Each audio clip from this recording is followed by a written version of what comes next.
Everyone please note the jack-o'-lantern next to the meeting number. We like to add little surprises around every corner. Great. Nice. I think we should challenge ourselves to see what the icon can be for every month. So exciting new things to see as we go along. November. I wonder what we could do in November. Hey, Angie, you're kind of not muted, but kind of underwater vocally. Oh, let me check. I don't know if it's me or somebody else, or talk louder or something. Tell me, is that better? Much better. Okay. I got a new webcam and I'm still figuring out the settings. So great. Okay, so I think we should get started. Welcome everyone to the number 24 of the West Seattle Bridge Community Task Force. It's good to see some of your faces and see other icons or names of your faces. I'm Angie Thompson, facilitator for the group today. We have a couple just logistics pieces and then we'll jump right in. We want to be sure that the CTF meetings that you all are participating in are accessible. So what we'd love for you to do is raise your hand if you want to ask a question. You can do that through the raise hand feature that's on Zoom, that's at the bottom of your screen. We are trying, as an experiment for this meeting, we've disabled the chat feature.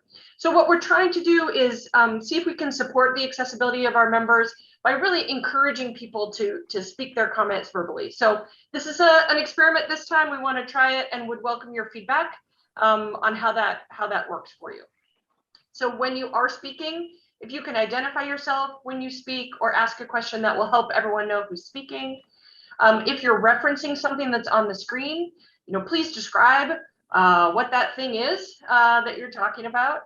And so we left a question on here about things that make it into the chat. This is an old holdover of this slide here. So so that one, this bullet doesn't apply because we won't have things in the chat.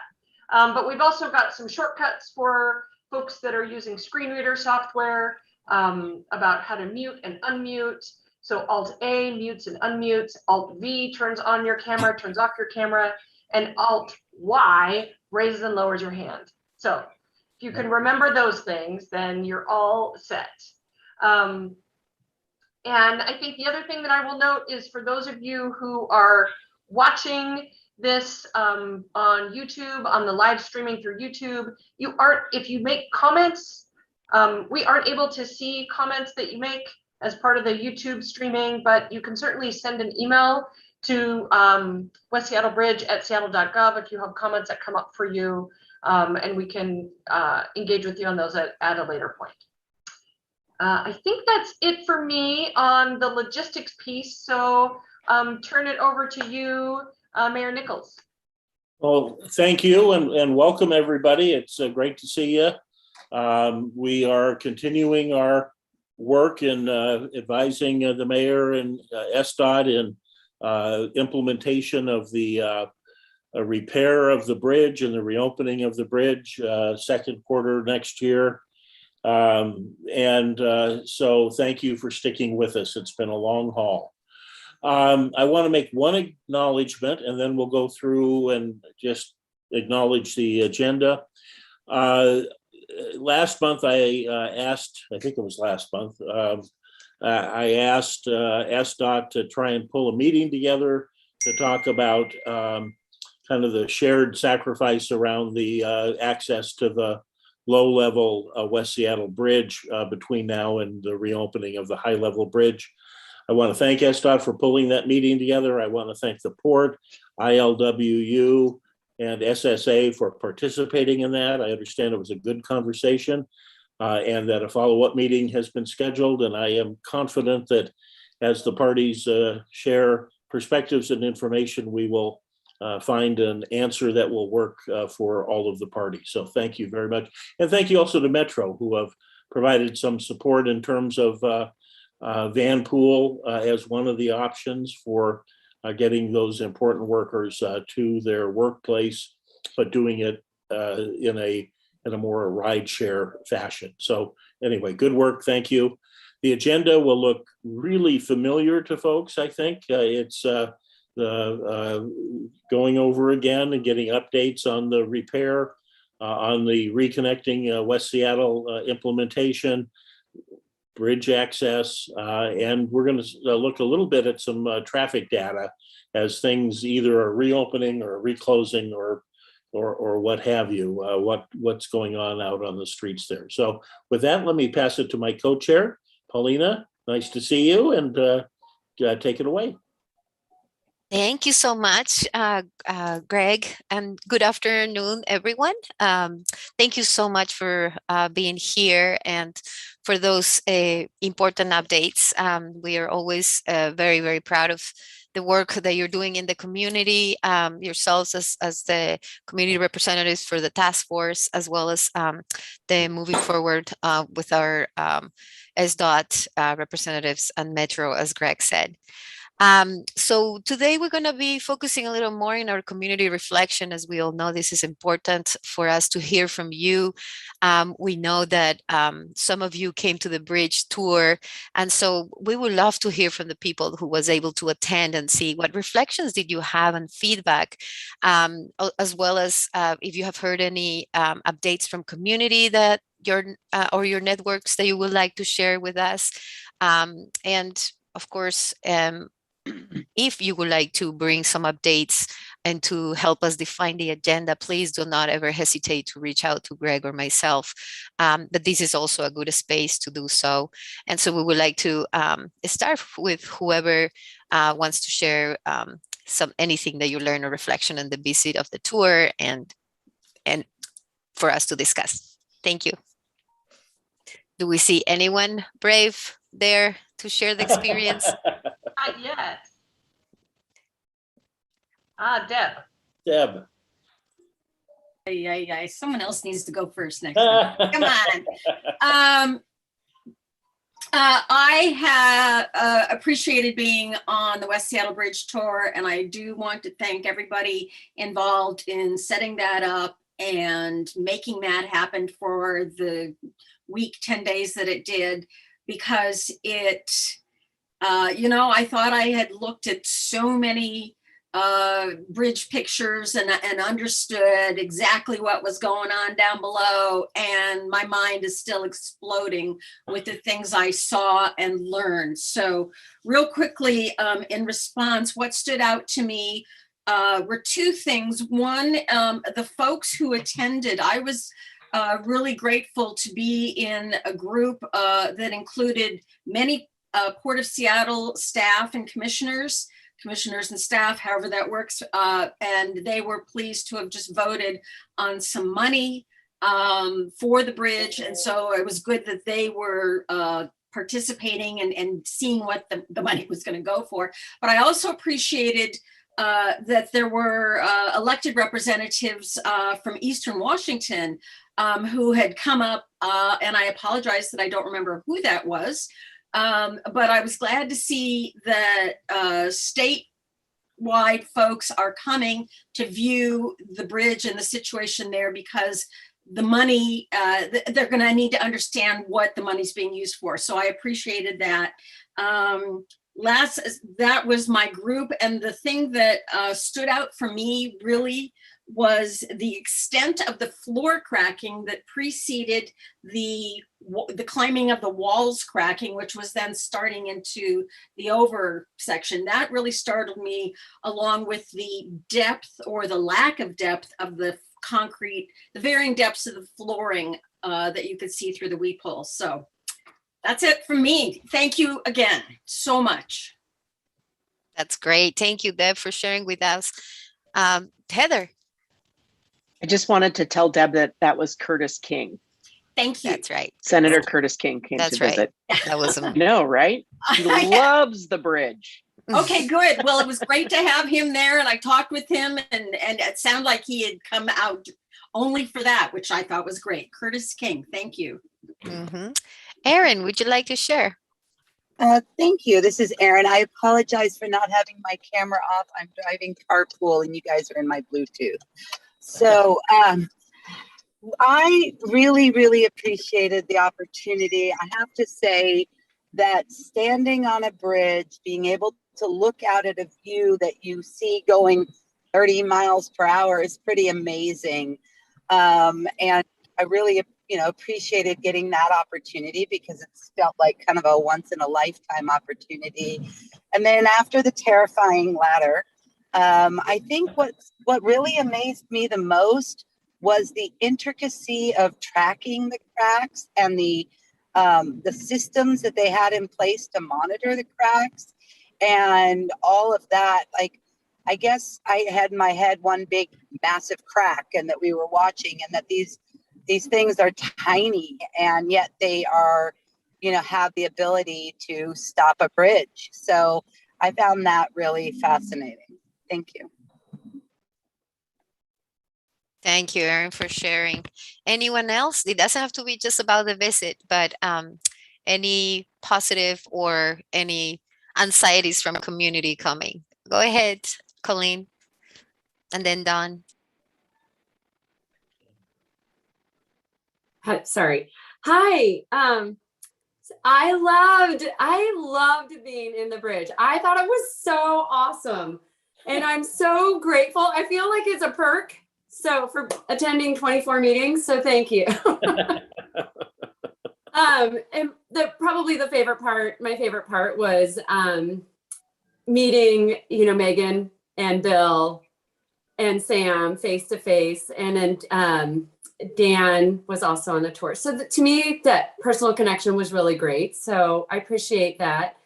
And then my biggest takeaway when people ask me about the tour, besides just being so in awe of all of the work that is being done and all the tracking that's been done, is when Matt said, at one point he said to us, this is could have been a different story. And this, as much of a pain point as this is for a lot of people, this is a safety success story.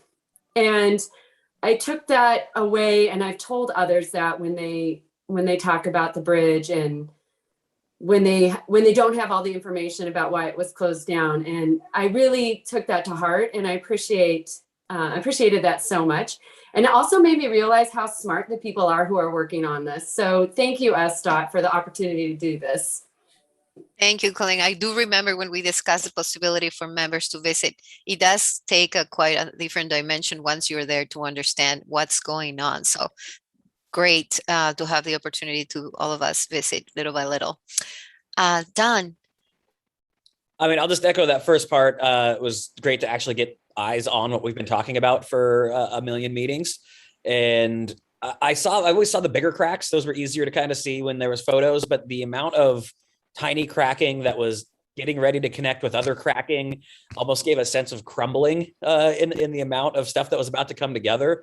So I think getting actual eyes on that, it doesn't always show up in photography in the newspaper as well. So it was an impressively bad situation that I don't think the community got to see, without having eyes on it. That was a little creepy standing in there. Luckily, knowing it's stabilized now, but knowing that you're 100 and whatever feet above the Duwamish with 8 inches of concrete below you and some recently compressed concrete is a weird feeling. But it was great to be there. It helped me explain that there's been a lot of work and a lot of monitoring going on to the community. So that's been good. On things outside of how it felt to be in the bridge that I've been hearing lately, I know SDOT's aware it's been affecting restaurants, but I'm now with the chamber hearing it's affecting most retailers and everyone in West Seattle, as we are having massive supply chain issues. I mean, obviously, if Biden's hanging out in Long Beach talking about stuff at their port, we have the same thing happening at our port. That's now affecting our warehouses out here and product.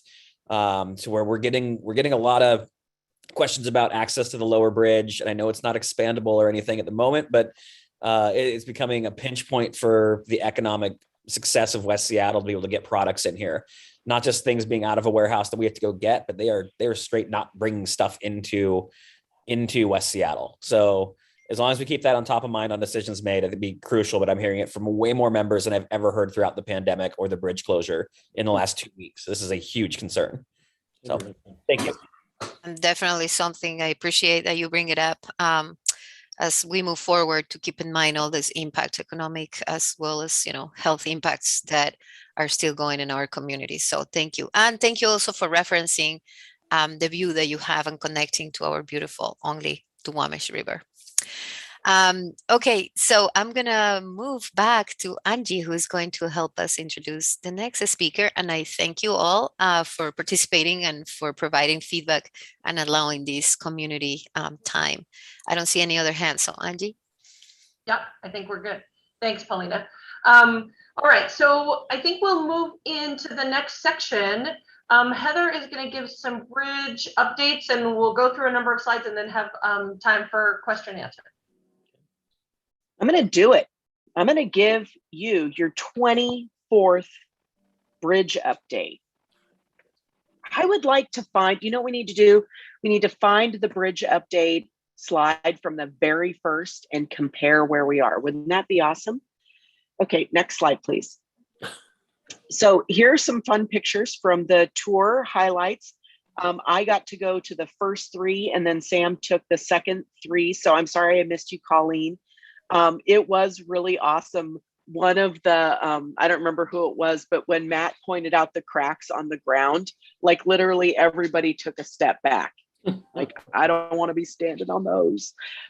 It was great. And I do want to give a shout out to all of the staff who made it possible.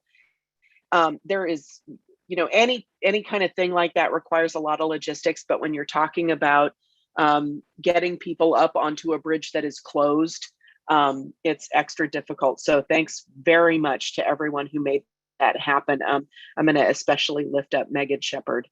She toils behind the scenes to make all of this happen in such a good way. Next slide, please.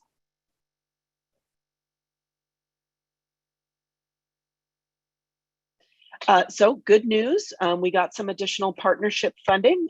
We have signed with the Port of Seattle a $9 million memorandum of understanding. That money will help to reopen the West Seattle Bridge and complete repairs on the Low Bridge. It will ensure goods access to the port's cargo terminals and, of course, promote freight mobility in the harbor. So thank you very much to our partners from the Port of Seattle. Next slide, please. So here is our status. We've completed 90% repair, or 90% design. We're really excited about that. We're working on 100% design, which should be finished at the beginning of November. The contractor is advertising for subcontractors right now to prepare the deck for work platform installation, core through portions of the bridge in advance of post-tensioning installation, and also design and constructing those work platforms off-site that will be lifted into place just like last summer. We also are working with the utilities, the utility companies, as well as our contractor, to relocate the utilities inside the girders to make room for new post-tensioning. This is especially important, that we are able to move those utilities so that we can all continue to have, internet access. We are also procuring materials such as expansion joints, but lots of other stuff too. Here is also another photograph from one of the tours that shows some local elected officials hearing from Sam and Matt Donahue about the bridge. Next slide, please. So a little simpler graphic here than last time. In October, we're going to start that early work. We just got the second estimate on the 90% design, and we are about ready to start our MAC negotiations. The MAC, remember, stands for maximum allowable construction cost, and that is the amount of money that we will pay Kramer to do the full scope of work that's included in fixing both the high and the low bridge. In November, we will finish up those MAC negotiations, and the final contract will be presented to WashDOT and FHWA for their approval. That's important because we are getting federal money. It shouldn't take long. And then construction will begin in late November. And then in December, the work platforms will be installed and crack injections will begin. And so you guys, we are almost there. We are almost to construction, and the energy on the team, especially the capital delivery team, is pretty electric. I have to be honest with you. Next slide, please. So another new graphic here. Feel free to tell me how you like it. So as I mentioned, this year we're going to relocate utilities and install those work platforms, start on post-tensioning, which will go all the way through to the beginning of Q2. We're going to start also this year epoxy injections that are going to go all the way to almost when we open the bridge. And then carbon fiber reinforced polymer installation is going to start at the beginning of the year. Because we're focusing our attention on the high bridge first, you'll notice that the low bridge rehabilitation isn't going to start until about mid Q1 of next year. Most of that work is going to be carbon fiber reinforced polymer. And so there may be brief closures on that low bridge to, get materials positioned or attach work platforms, but by and large, that's not going to have much of an impact on the low bridge accessibility. Next slide, please. So a couple of things that are happening on the low bridge that are going to impact the community before we start the final rehab is we, in the low bridge, there are two large, and by large, I mean real big. You can see on this picture the cylinder, and you can see, maybe you can tell by the scale of the concrete cinder blocks how large it is. It's huge, right? And there's one on either side. These lift cylinders enable the swing bridge to do its business, its swinging. So we are going to replace the hydraulic pump on the west side of the waterway in November. There's going to be a 12-hour overnight closure on the 9th. We're going to use a single leaf operation. So instead of the bridge opening like this, with each leaf going an opposite direction, we're going to keep one leaf stationary and the other leaf is going to open for marine traffic. So this was a deviation we got from the Coast Guard. Normally, we would just have to open that low bridge and leave it open until the work was done.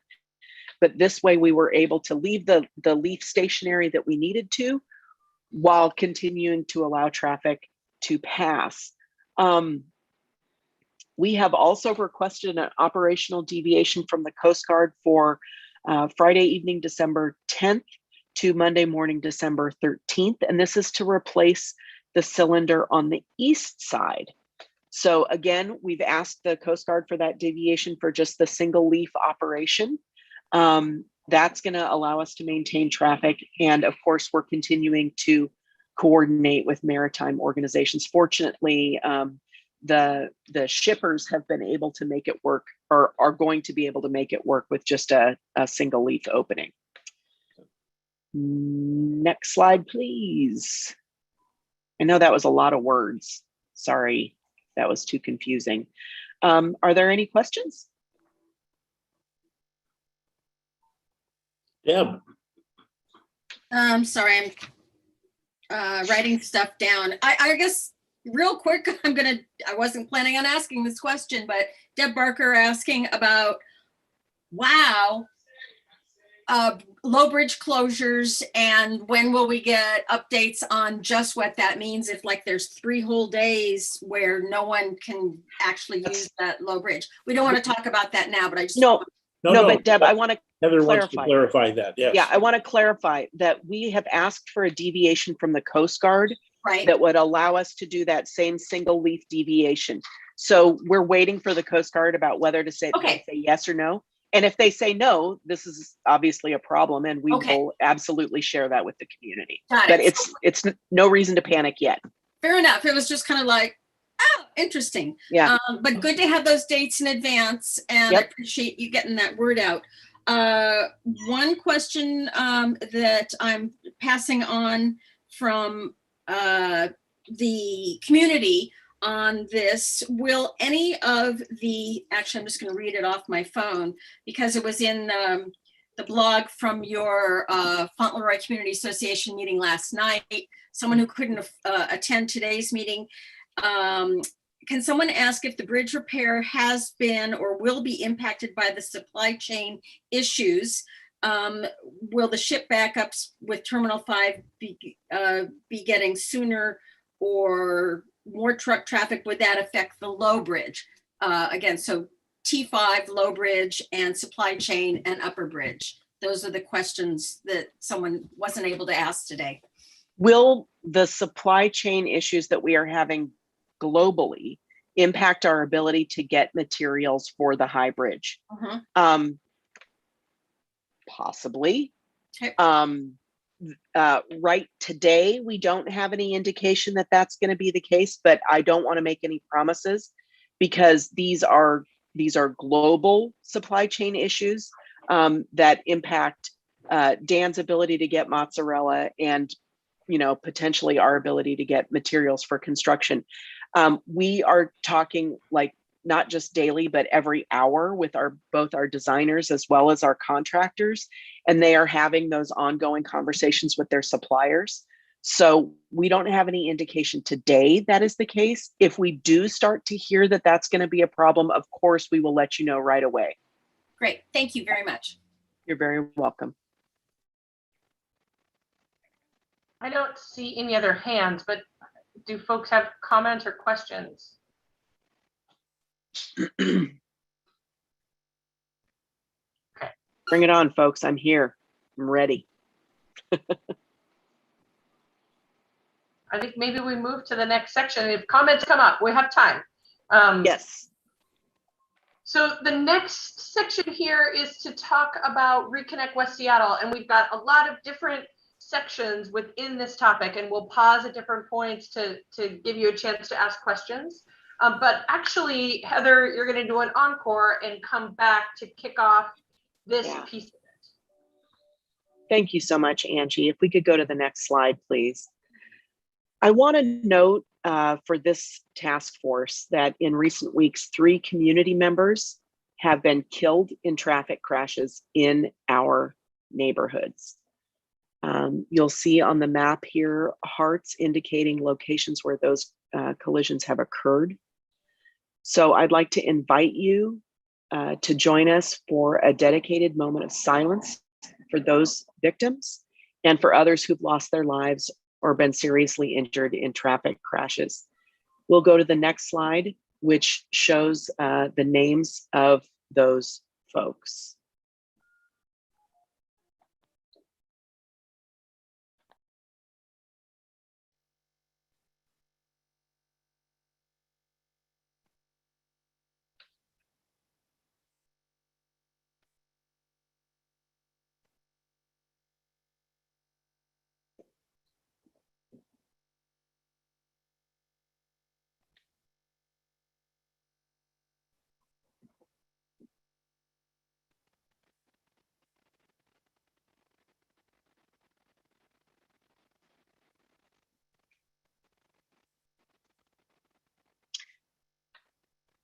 Thank you all.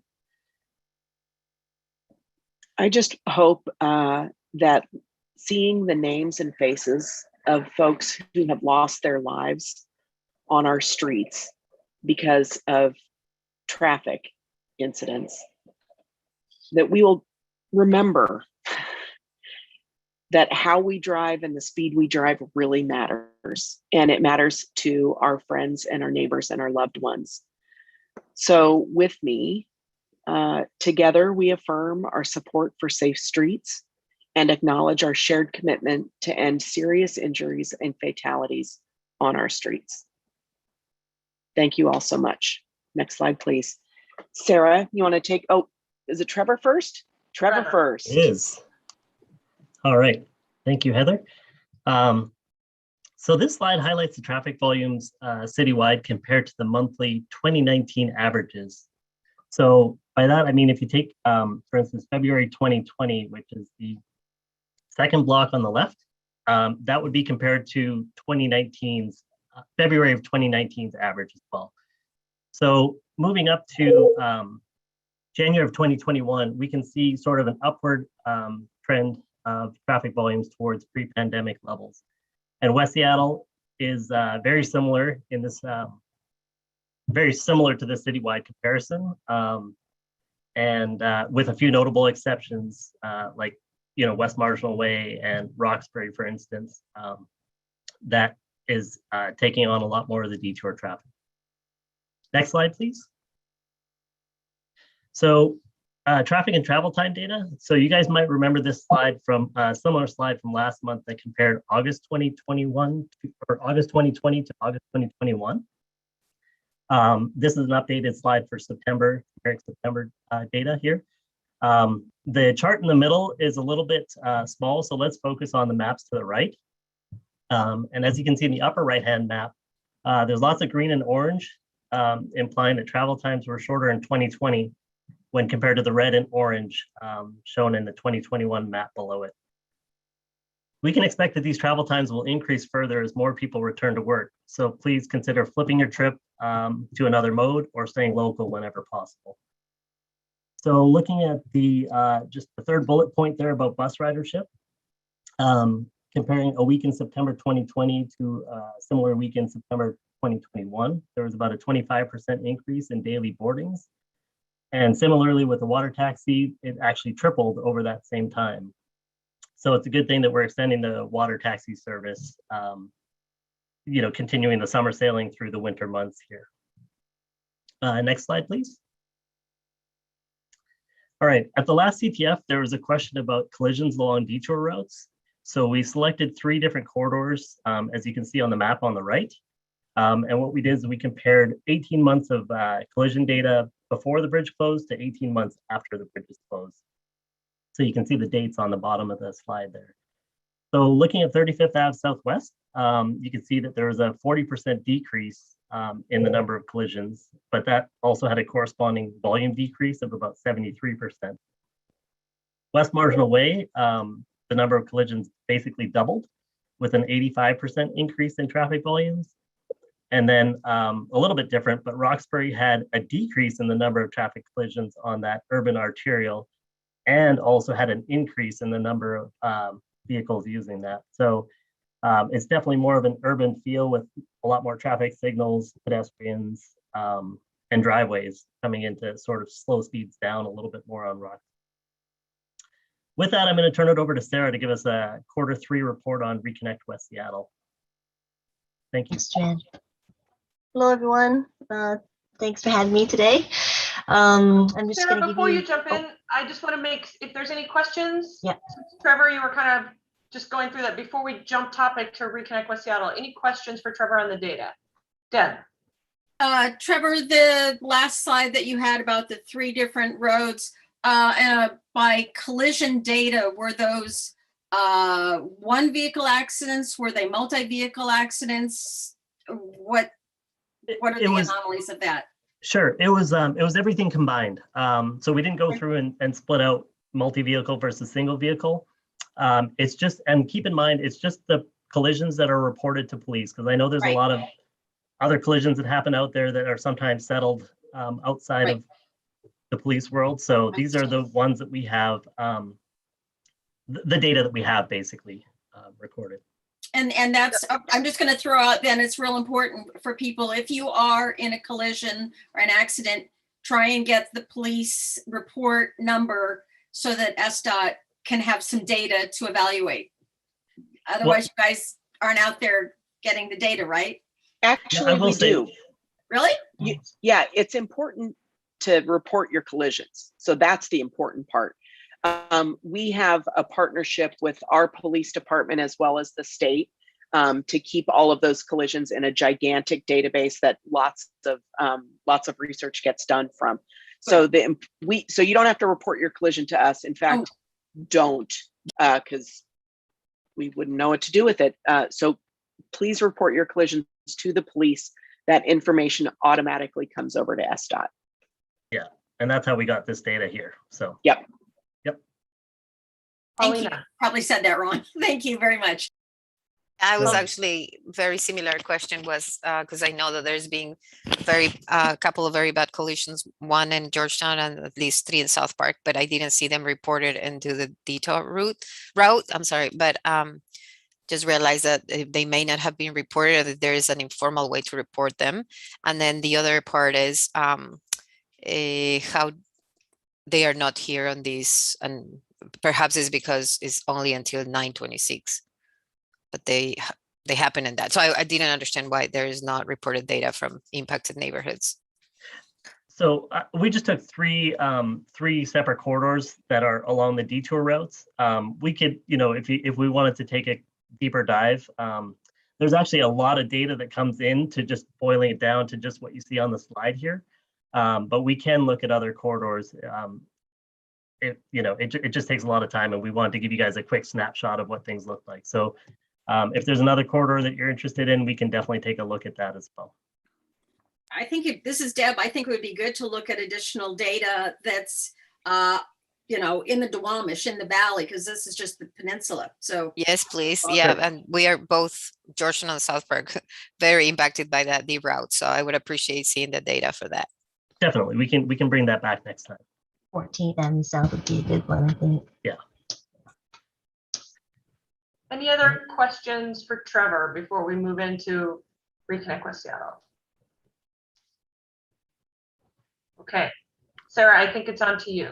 Okay, thank you. So as you know, our Q3 has finished this at the end of September. So we wanted to give you a quick snapshot of what we've achieved this past month in terms of Reconnect West Seattle. We've completed 50 of the 70 total projects, and that 70 includes the 10 projects that we have coming to 2022 as well. We are in the midst of our construction of the Duwamish Longhouse interim signal. So this weekend, you'll see our traffic signal crews actually connecting the wires across the street. So there'll be some lane impacts this weekend when they're out there. So just be aware of that. Saturday and Sunday, we're doing additional work at that Longhouse interim signal, and we're on track for that. So we anticipate being done with that project kind of mid-November, which will be a great awesome safety improvement for the Duwamish Longhouse and Cultural Center. We are continuing to complete and implement South Park, Highland Park, and Georgetown home zone projects.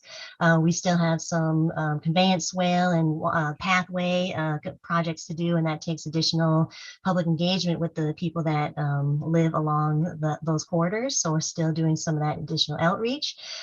We do plan on having 100 trees planted in all 3 of these neighborhoods, the home zone neighborhoods, this year and into 2022 to really help promote some of that good additional mitigation for some of the pollution from all the detour route vehicles driving on the detour routes through these neighborhoods. So that would be something else to look forward to if you live in those neighborhoods. And like I said, we're in planning and design process right now for the 10 2022 projects as well. If you can go to the next slide, this will just give you a snapshot. We keep track on a little table where we are. The ongoing projects were really completed projects when the bridge was originally closed. And then we keep having them ongoing because there are a lot of signal timing adjustments and things like that on detour routes. So we've completed 34 of the projects.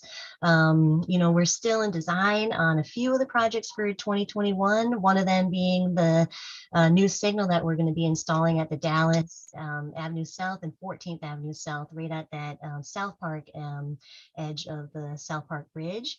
So that project is one that we're still in design on, and we anticipate delivering in 2022 as best we can with that timeline. And then we also have one other project, more improvements coming on 21st Avenue Southwest Greenway. We've already done some vegetation trimming as you're coming to 22nd and trying to get down to the low bridge for if you're on a bike or walking. So we have some of that project in construction, but other portions are in design because we're trying to see if we can add lighting into that trail area on the connection of 22nd into the Dell Ridge Trail system that gets you to the low bridge. A reminder that we have all these projects on our Reconnect West Seattle project dashboard, which is an online thing that you can look at and see status of all the projects. If you go to the next slide, please. I just wanted to give you some highlights of what we accomplished in our third quarter. I think Colleen mentioned this at the last meeting, but we did finalize the left turn signal and lane for 8th Avenue Southwest and Southwest Roxbury Street. We did some safety and predictability and transit improvements at Airport and Lucille by restriping all the crosswalks. We've added a head start for pedestrians at the crosswalk before the light turns for them. And then we've extended some no parking for a couple hours in the southbound lane on Airport Way on those PM peak hours to really ensure that transit speed and reliability are going to have access through this quarter as well. So that was also completed by our Reconnect West Seattle team this past quarter. If you go to the next slide, I'll give you some highlights about home zone projects. So a lot of the home zone projects, as you remember, are really about trying to welcome neighborhood walkability and livability into the neighborhood, traffic calming, and better pedestrian connections. So we've been doing some of these painted and post curb bulb improvements to really try to narrow the walking distance for people and also realign some of the streets to make it very clear who kind of has the right of way at certain times. And really tries to help signify that there's different people who should be walking here and just give more attention to what's happening within these home zone neighborhoods. If you go to the next slide, I wanted to give us some updates as well as some of the traffic mitigation projects. So just to remind you all, we have our Reconnect West Seattle implementation plan projects that were very community driven from a huge engagement process once that bridge was closed to really see what could help mitigate some of the impacts that some of the neighborhoods are feeling. We also have this bucket of projects called traffic mitigation projects. So when we get alerts from community or community requests to look at either speeding from detour routes or cut through traffic or something's wrong with pavement on a detour route, we really take a look, we collect data, we analyze it, and then if there's something that we can move forward with, we've been implementing things. So just some examples of that. On Southwest Barton Street, as you're approaching towards the Highland Park Westwood Village area, there's a lot of different layover spots on Southwest Barton, and we've gotten some concerns from traveling public about some of the concrete joints being quite not jointed so well, disjointed. So our crews went out there to do a temporary asphalt shimming to really ensure that people, either the buses that are parked there, if it becomes a travel lane, or people bike there when the buses aren't there, that they have very safe access. And then another project, we've gotten some reports of pavement concerns and visibility concerns on that pedestrian kind of pathway on 23rd Avenue Southwest. So we've gone and done some pavement repair. This is on the west side of Delridge, really connecting you down to Spokane Street and the Low Bridge. So really trying to do some different projects from a traffic mitigation standpoint that would help people also use and try to think about using different modes as well as those detour routes to make sure they're still efficiently moving at the same time. So there's been a bunch of different things that we do from that perspective of traffic mitigation. And there's a bunch of upcoming ones, if you go to the next slide, that we have in the queue already, such as additional efforts on 16th Avenue, the northern section of traffic calming by doing additional striping. We have ordered our radar feedback signs for installation on that northern section. We have continued to do sidewalk beveling to really ensure our areas of business districts are very accessible and walkable to really help promote stay local in your neighborhood. We've done some trail maintenance and protected bike lane stuff, especially as the darker weather, the earlier nights are seemingly coming, and wanting to ensure that people are still feeling safe on our trails and our protected bike lanes. So ensuring we're sweeping those and doing regular maintenance. We have the pylons coming in for replacement for East Marginal Way that our crews are going to get out there and actually be installing this weekend. So that will be another good benefit for trying a different way to get around the neighborhood and to your destination. So a lot of different things still coming up for traffic mitigation as well. I will take a break at this slide. Yeah, and see if there's any questions about some of the Reconnect implementation plan projects or traffic mitigation that we have happening at this time. Deb. I'm sorry, I'm getting lots of, I think a lot about things.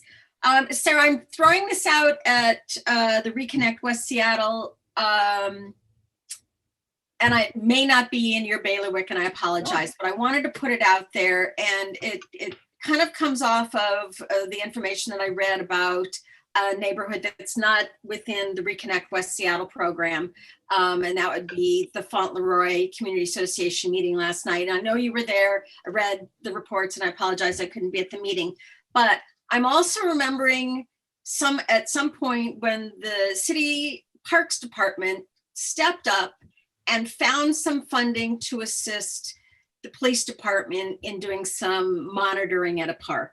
And I feel badly for everybody who has to say, we don't have funds to do something, or we don't have staff to do something like the police department.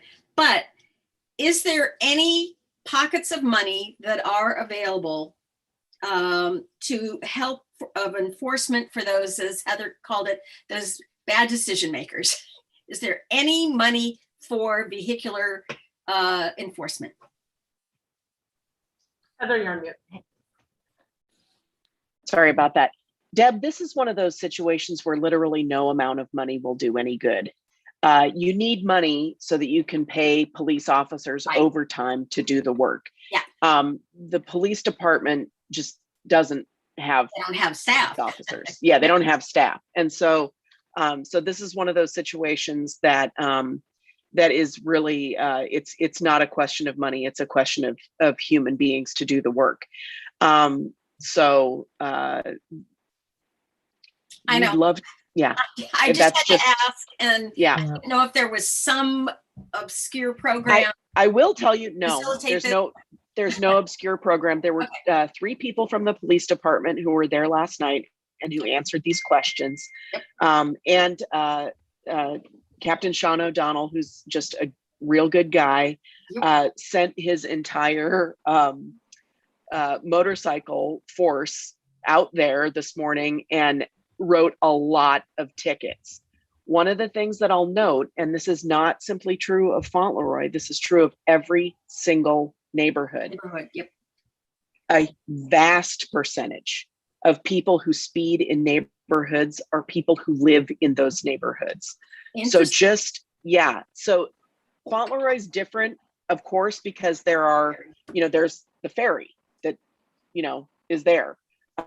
But I will also say that data show that as you get closer to home, you get less careful.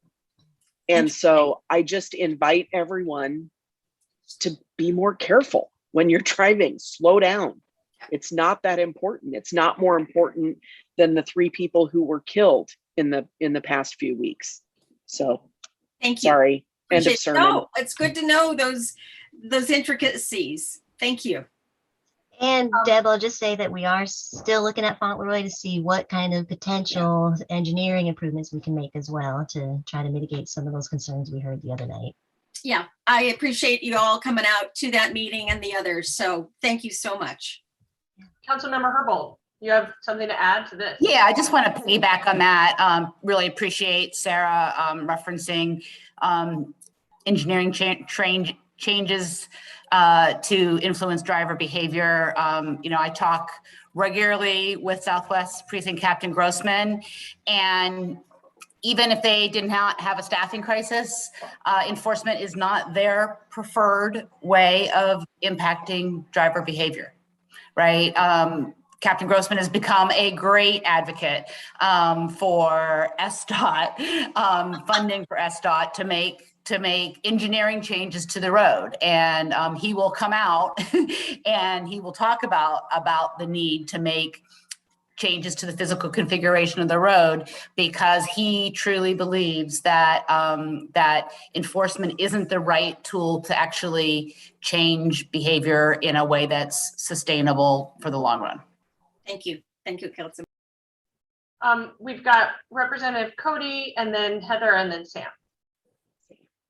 I just wanted to add that you might want to look at the next door postings from like yesterday and today, because somebody got a ticket for going 1 mile an hour over the speed limit down by the ferry dock because of the motorcycle, and it like blew up a whole, Lisa may have heard from people today because her name was taken in vain on it.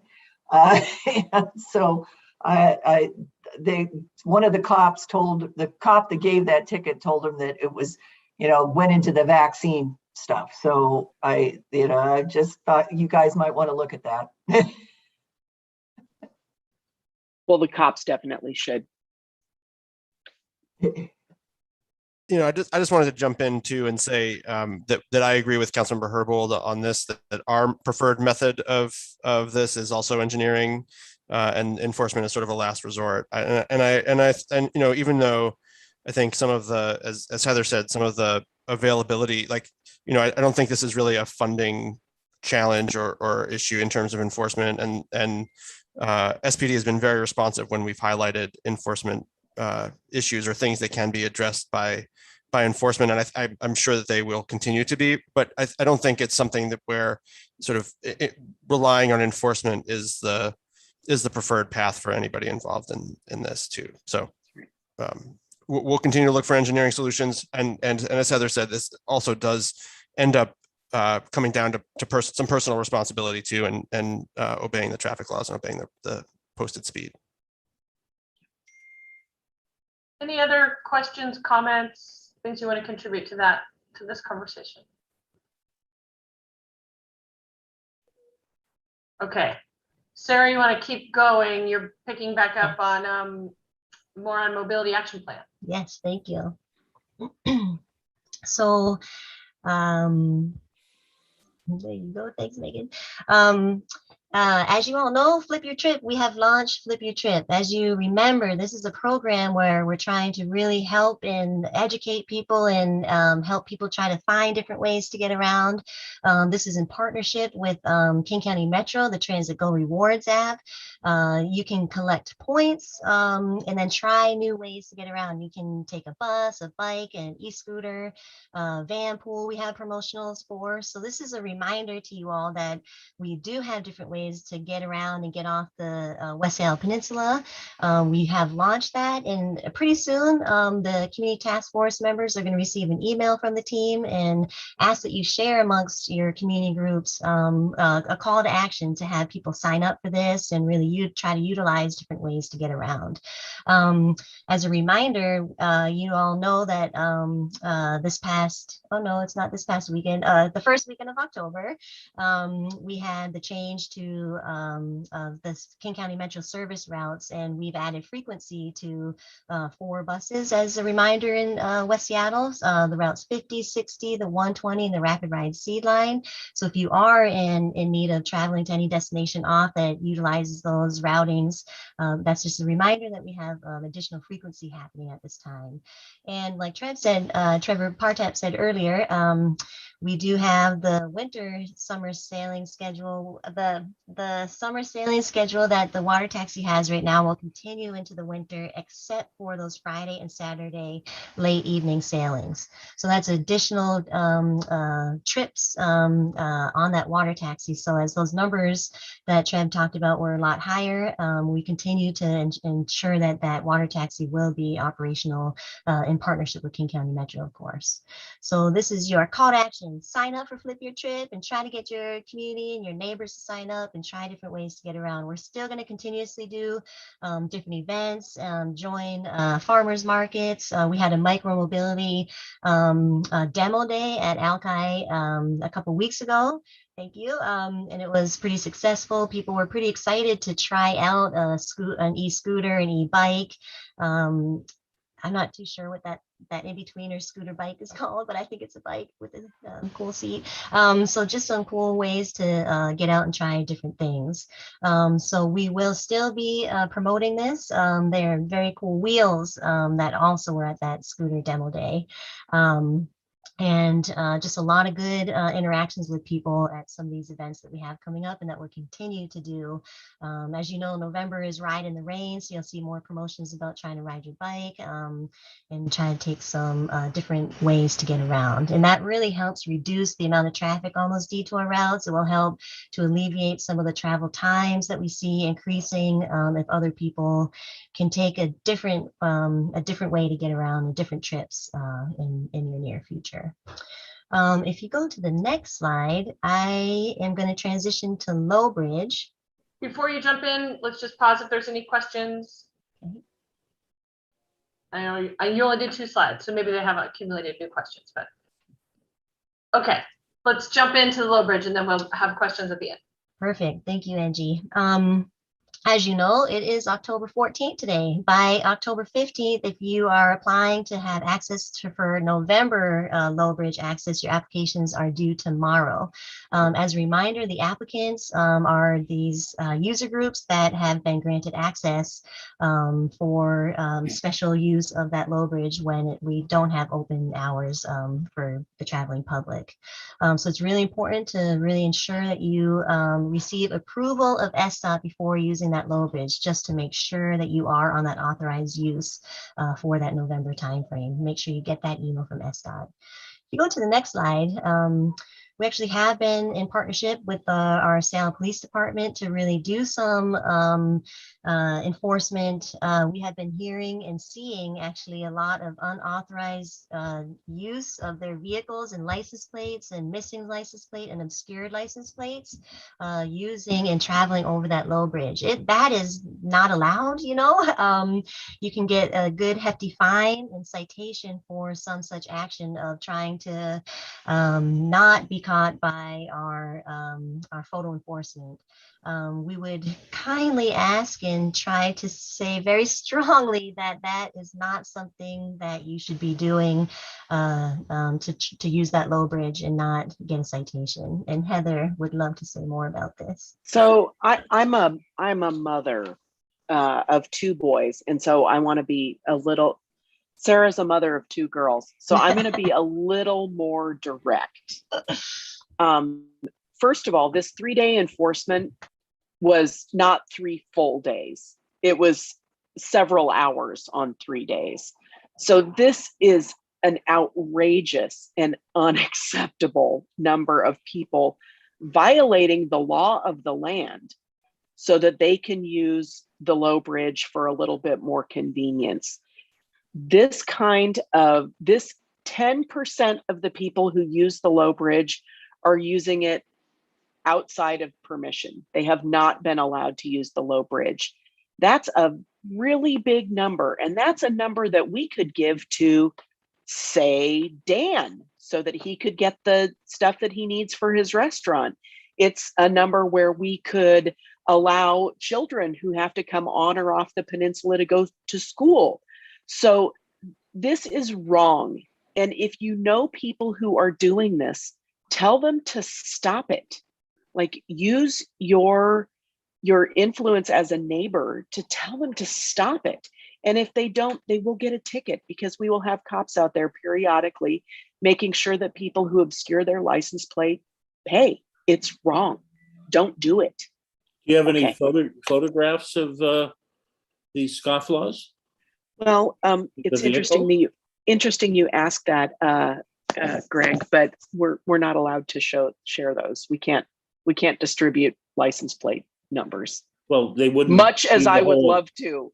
Yeah, it wouldn't be the whole license plate number, obviously, because they're obscured. But I'll bet if the blog or the West Side folks had that, I bet they would publish some of those pictures, and maybe some of the neighbors then could figure out who was doing this. Well, I'll tell you, Mayor Nichols, we would not be allowed to do that. There are privacy laws and the surveillance ordinance that wouldn't allow us to do that. But I'll tell you that if you hang out on the Low Bridge, it doesn't take that long till you find somebody who's doing it. No, we were at a local restaurant and we saw someone pull into the parking lot and pull something off of the back of their car and throw it in the woods. Yeah. So yeah. Sure if that, the but- blog or the West Seattle Herald wanted to go hang out a little, they could probably get a little of that. So those pictures are, so there's something specific in that ordinance? Because I know that my water bill is public information. My electric bill is public information because it's been asked for over the years. So I'm having a hard time thinking that someone who's just broken the law, at least their vehicle has a more right to privacy than I do. I don't know if Councilmember Herbold is raising her hand to speak to that. Oh, good, excellent. But Remember. Yeah, our understanding is that the photographs that we take for photo enforcement are not publicly disclosable. So Okay. I don't have a firm answer to it, but while we're here, I'll look it up. I know the authorizing legislation that makes it possible for us to do photo enforcement is through state law. So if we've got any of our state reps on the call, maybe, and I know Representative Fitzgibbons helped us a lot with getting the language specifically for the bridge, because that was a special, well, it was actually started off for bridge bus use for people who are driving in the bus lane and blocking the box. But generally that's in state law. Perhaps Representative Cody can educate us all about the limitations there. But one thing I wanted to say is, just building off of the point that you made, Heather, that it's not just infuriating that this behavior is happening because it's scofflaw activity and we want people to abide by the rules of the road, but it's specifically because it is making it impossible for SDOT to broaden the categories of authorized users to include, as you said, school kids. And so what I'm wondering is, I know the courts strive and it for a good reason to be very flexible when people take that extra step of going in and getting their tickets mitigated. And usually, as long as you're not an abuser of the system, they'll reduce people's tickets by a half. Can we make a special request that they not do so in these cases? Because I do not think that people should be having those tickets mitigated when this is an intentional effort. This is not just like, oh, I'm going to speed or I'm going to go through that stoplight. They are intentionally doing a thing to obscure themselves from enforcement of the law. And I don't think that the magistrate should be reducing those tickets for those folks. Agreed. the magistrates generally don't love to hear from us, but we'll see what we can do on that one. You too could call them. May live in West Seattle, so they may want to hear from us. Representative Cody, do you want to come in here? I think that Lisa's right, that it is state law. Joe may have a better memory on this, but I believe that when we originally passed just to get things passed, because there was a lot of concerns about privacy and using the pictures for, like, if there was some other criminal thing going on, and it was that type of stuff. So I think it is state law about the pictures. And while I have you, the thing I wanted to add was, if we get to the point where we can add individuals besides those that need the medical care, I'm getting complaints, and I've been trying to find out from the DSHS that we're having troubles getting caregivers for home care into West Seattle because they don't want to drive around, so they won't take the job. They take the easier jobs. So I've had constituents complaining about that, which is a bit of a problem for us too. So add that to the list. Yeah, we'd love to give access to caregivers. Yeah, if we had room if for you it. have I understand that. I'm just putting it on the list. And if we can... No, Representative Cody, caregivers have been on the list the whole time. Okay. Your colleague Diane Sosney, who has served on the task force, has made sure that we are paying attention to caregivers But this whole I time. think those were the caregivers that were on call going out of West Seattle. This is to get people into West Seattle. Both. Okay. Both. Yeah. Okay. Any other comments that people want to add to this discussion? Sarah, did you have a little bit more on Low Bridge, or was this the end of your Low Bridge piece? End of the Low Bridge. I got one more piece of information. Thank you, community, so much for sticking with us when we were finishing and doing the Dell Ridge construction. We know the time frame was not the most aligned, because obviously the West Seattle High Bridge was closed while we were in construction for the Dell Ridge upcoming future rapid ride. As you all maybe have seen, if you've been on that corridor, we've had upgrades for transit riders. Rapid Ride H line is scheduled to start in 2022, but a reminder that we have more frequency on the Route 120 at this time, as we have used in our Seattle Transit measure to do some of that funding to get more frequency on that bus as it is now. So we do have some remaining work coming up in the fall and early spring and early 2022, such as planting trees and doing some landscaping. And then King County Metro still continues to do the work on this rapid ride corridor to the south of city limits. And one of those projects is at 15th and Roxbury, which is one of our lists that we really wanted to do in coordination to ensure that intersection was improved for all people in mobility. So we really appreciate the West Seattle, especially the Dell Ridge neighborhood, patience with that construction project. And we're very happy that a majority of it has been finalized and completed. So thank you, West Seattle. Majority? Is there still work? Well, just the early, the planting the trees, some minor signal improvements. So yes, huge majority has been complete. Good work. And that is what I have for the presentation. Thank you. So any questions overall? So we've talked about hybrid, or we've talked about Low Bridge. Yes, we talked about hybrid. We've talked about Reconnect West Seattle, Mobility Action Plan. Any of those topics that you have questions or comments that you want to share? Because we're kind of wrapping at the end of the presentation that we have for all of you. So if I might, I wanted to once again congratulate SDOT on the improvements at West Marginal Way and Highland Parkway. We used to use 16th as our sort of last option when it was so backed up going northbound on West Marginal Way. We have not used 16th since the 2 lanes northbound went into effect. And I don't observe much of a backup westbound on Highland Parkway with that free right turn arrow that now allows those big trucks and the room now to allow the big trucks to take the free right. So I think that made a big difference. I know it was an awkward project and a difficult project to do in a short period of time, but you guys did it. And I hope we hear more from the community on whether that's helped them or not, because my perception is it certainly has. So thank you. Marcy, a comment from you? Yeah, it's sort of related to the bus service. First of all, it's awesome that there's more bus service on those routes. I've been hearing from people who say, yay.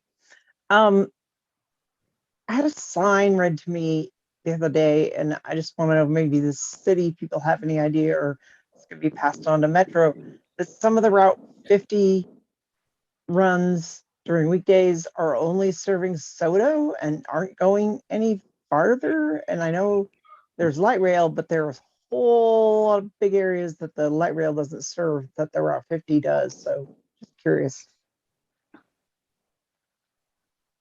Heather, you're on mute. We got Chris Arkels right here wanting to answer that question. Great. Chris, go ahead. Yes, you do. I'm super anxious to answer that question. The answer to that question is that the Route 50 is a great route. In West Seattle, it's a fabulous route. It's the only route that links Alki, Admiral, the Alaska Junction, the 35th, and Del Ridge. and links to light rail. So it is very popular. It's also especially popular with employees at the school district and the Starbucks Center in Soto. So it's become quite popular. And SDOT and Metro were excited about making that 15-minute frequency. However, it is not nearly as popular in South Seattle, the tail that goes to Seward Park. And, you know, everything comes down to money. We could put, you know, every route on the 50 that would go all the way and send it to South Seattle, but that would up the cost. And we have to make some tough decisions about both at the city and at the county on where we need to invest our dollars. So that's the reason for that. If it's not clear which buses don't go all the way through, let's work on that. I haven't particularly seen the signage for those buses, but that is why they don't all continue to South Seattle, is because of the disparity in ridership in those two areas. And I want to say I'm here. Shannon Braddock was unable to join today because she's dealing with a COVID-related public health emergency, but happy to help answer or refer any questions for the county. So thank you very much. Thanks, Chris. Thank you, Chris. Any other comments or questions from folks? I want to, oh yeah, Deb, go ahead. Thank you.